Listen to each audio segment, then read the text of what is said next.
How do you understand and define the term black or blackness? Yeah, well, blackness has a particular definition in the American context. Doesn't always cross over the borders, but in America, blackness was defined by that auction block.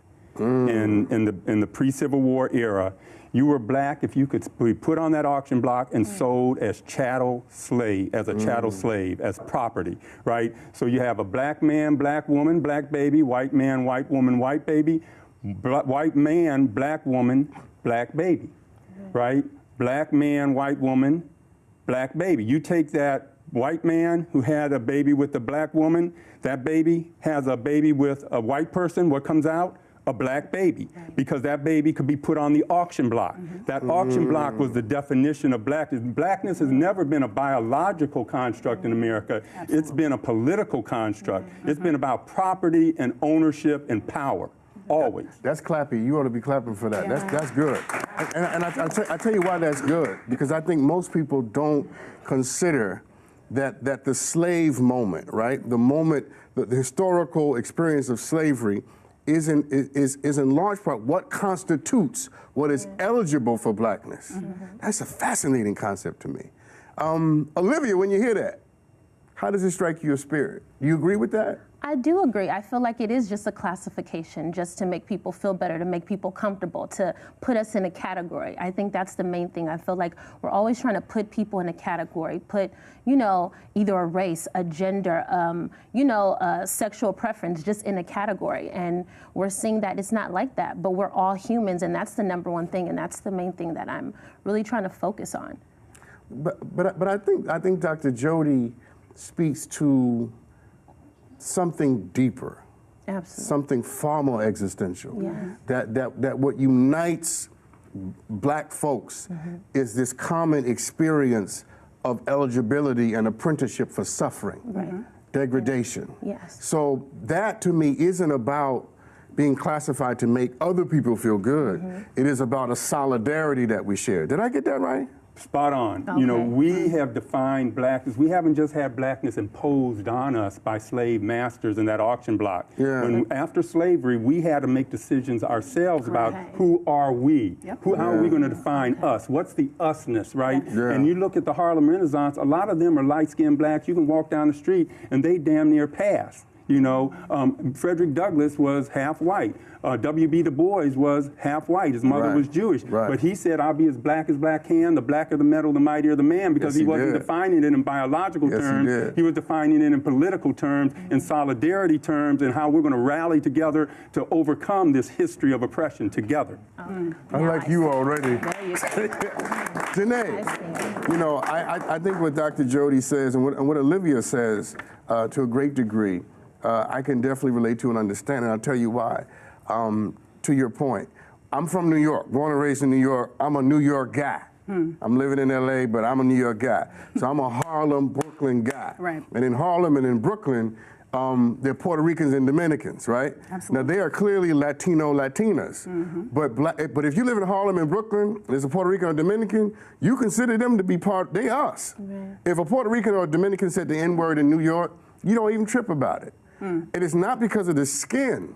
It's because of the solidarity of the suffering. Can you speak to that? Am I missing something? I don't think you're missing something. I think that speaks directly to my lived experiences as a black woman. But a part of that wasn't mentioned is I'm a black woman from Belize, Central America. And looking at me, no one would be able to make that correlation because the manner in which I show up in spaces, the manner in which people treat me is not that of a Belizean person, right? And that's an ethnicity, that's not a race. And I think that goes into what you were mentioning about how we've been relegated into specific corners of existence and showing up in certain spaces as being black. But the other aspect of that is how we created our own societies as a result of this enslavement. Not slavery, enslavement, because we are forcibly put into that situation. We did not choose our oppression, nor did we remain oppressed. That's the major difference. And black people continuously throughout time, even now, as you see with what's going on with Iran and the potential conflict of war, Black people have made that a joking thing. And it's not because we're taking it lightly, it's because throughout history, we've always shown up on top. And the reason why is because we choose to rise above the things in which the oppressor is trying to do to us. And as a result, we do not remain oppressed. That's good. That's good. We've always used comedy as a way to state our truth. That's powerful. That's clappy. They're not clapping, but it's clappy. That's clappy. So Malcolm X said, oh, I say it again. You don't catch hell because you're a Democrat. You don't catch hell because you're a Republican. You catch it because you're Black. And I say that to ask you this question, Olivia. What is the difference between being of African descent and being Black? Are they the same thing or are they different? I mean, I believe they are the same thing, but I also feel like there is, based on cultures. So being African and being Nigerian, based off of what? Can I push you? Yes. And I'm not being rude. No, okay, When I cut you off, I'm just excited. No. I tell you from Brooklyn, so this is part of the this is part of the thing. This is your show. Because I think that they're not the same thing. I think everybody of African descent ain't Black. What would you say to that? I was going to say elaborate on that because I'm just thinking about the root of everything where we all come from. And Black people, we come from Africa. So that's what I'm thinking it based off of. But if someone said, if someone said to you that they believe that everybody of African descent may not necessarily be Black, how would that strike you? In your line of thinking, could that possibly be true? It could be true. Just I'm thinking about, mixed people being mixed and, different backgrounds. So that's what I'm thinking of. But I feel like Black people, if we're just talking about African Americans, Black people, I believe we all descend from Africa. Dr. Jody, if somebody said that to you, how would you respond to that? It's complicated. You can have Afrikaners from African, white Afrikaners, Dutch settlers who are from Africa. They're of African descent, but they would not be pulled over in a racial profiling situation. They wouldn't wind up a hashtag for Black Lives Matter. They don't share this common history that we have based on our skin color. So on the one hand, there's that problem. But on the other, I hear what you're saying. Blackness is kind of a political act, a decision. You're deciding to identify with, when you have Black Lives Matter, I know it's one of the things about Black Lives Matter, Black Lives Matter popped up in London, it popped up in Japan, it popped up in Australia. Anti-Blackness is global, right? And you saw a lot of people who had melanin in their skin identifying their common struggle. So the African descent part is, again, maybe biological, the Black part is political and existential, as you say. And that's good. That's rich. That's rich, Doc. That's rich. So for those of you who are watching at home, I want you to call in and I want you to tell us what it is you think about what I just asked them. Can you be of African descent and not be Black? You see the information on the screen. Join the conversation, because I want to hear what you have to say about that. Can you be from Africa and still not be Black? Let me ask you a question, Janae, because I've heard Dr. Jody talk about Black Lives Matter a couple of times, and I want to ask you a very pointed question. I'm hoping to elicit a visceral reaction. I cannot. In fact, I'm going to ask all of you the question, if I may. Is it Black Lives Matter or all lives matter? It's Black Lives Matter, Why? and I'll explain to you why that is. So people often like to make the argument. Janae ain't playing. Y'all tell her? Never. She is not playing. Never. I love her. Go ahead. And the reason why this needs to be clear is because the media, as well as other people, have made even Black people to believe that Black Lives Matter is in opposition to All Lives Matter. And it's a matter of Black Lives Matter. We know that. Of course, we know All Lives Matter. But in the history of what's going on politically, the attack on being Black in the United States of America and across the globe, our bodies are under attack. right? Our bodies have been weaponized in this country and around the world. And as a result of that, Black Lives Matter because of the circumstances in which we're facing. You're not going to show up. Many people have said this. You're not going to show up to someone's funeral and say that I myself had someone who passed away. You're not going to do that because in that moment, it's about the that moment death, is right. about that. It's about that Black people and the oppression in which we're facing, the systems that have impacted that may be us. one of the best ways to explain it that I've heard. That you would not go to somebody's funeral and make that funeral about your mama. Can't do that. Girl, that's so good. I'm thinking My about. mama died. Like, you can't do that. That's good. That's problematic. good. So Olivia, I'm gonna ask you the same question, if I may. Yeah. Is it Black Lives Matter or All Lives Matter? Well, I love what Danae said for sure, but I still feel like it's an all lives matter type of thing. I feel like MLK, for example, he said it's not about, you know, the color of your skin, but the content of your character. Right. And I feel like if we can learn how to have more love, have more compassion, and we can just learn how to do better. Everyone. And if we're speaking in terms of police brutality, I feel like them, you know, taking advantage of their authority and treating people or treating Black people a certain way is not okay. So I feel like all of us need to do better.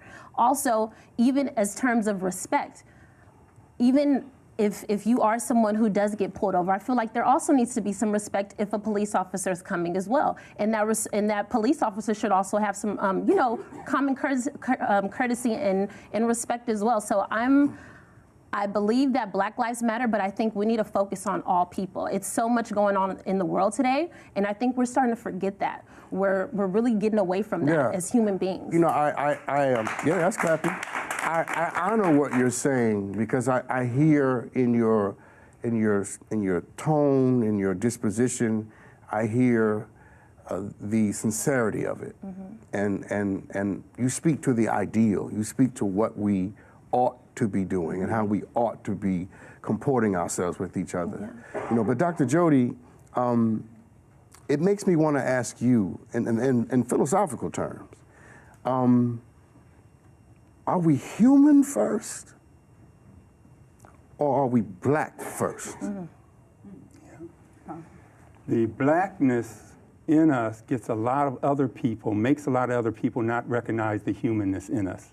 And so what we're saying with Black Lives Matter is that we are human, that we have humanity in us that you should recognize and respect. What it's really saying is there's an ellipsis there. Black Lives Matter, comma, too, T-O-O. Black Lives Matter also. That's what's really said. That's just left out, but it's implied. It's incorporated by reference. It's meant that way. Because when you walk down here in Skid Row, you see 75% of Skid Row is Black, not Latino, not white, not Asian, Black. Those are Black lives. And I take my students into San Quentin. 60, 75, 70% of the prisoners are the most miserable place are Black. The most miserable places in our society are grossly disproportionately inhabited by Black people and Black bodies, and those lives have to matter. And I'll just say this very quickly. When you think back to Hurricane Katrina, and in the 9th Ward, how those people were standing on those rooftops with water up to here. Those lives matter, but the government didn't treat them like they mattered. 4 days went by. Sean Penn was rowing up there 4 days in, handing out fresh water because FEMA still couldn't get its act together. There wasn't a panic of empathy for those lives because those were Black lives. And what people are saying with Black Lives Matter is we need to have the same sympathetic identification with and panic of empathy for those Black lives as we would have if they were white lives, because white lives, they wouldn't have been standing on those roofs for 4 days waiting for that water to come up to their necks. Yeah, that's good. That's good. I was going to say some more to that. Like, I agree with what you're saying, and I feel like that's true. And for them to just fly over and not think about the Black people, I think that's the real issue, or that's the main issue. We're all human. So for you to be a human being and you see people suffering and you just think it's okay to just ignore what's going on, I think that's the real issue, and that's where I feel like we're lacking altogether with having compassion. Can I push you? You ready? I'm ready. Now trust me, okay? Because I do it with kindness and love. But could it be that you being Nigerian is what's getting in the way, in this sense? Just hear me out, just hear me out.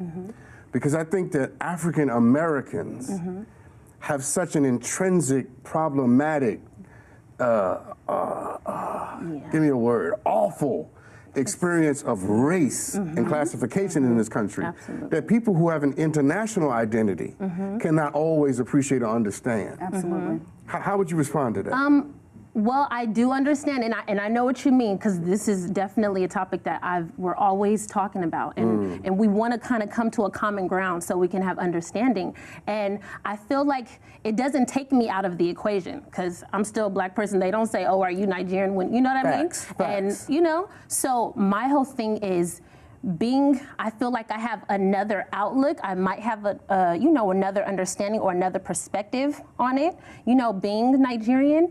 But I feel like I still know what my ancestors went through, and I still know where I come from, and I still know that doesn't take away from anything that happened. But again, we still need to do better. And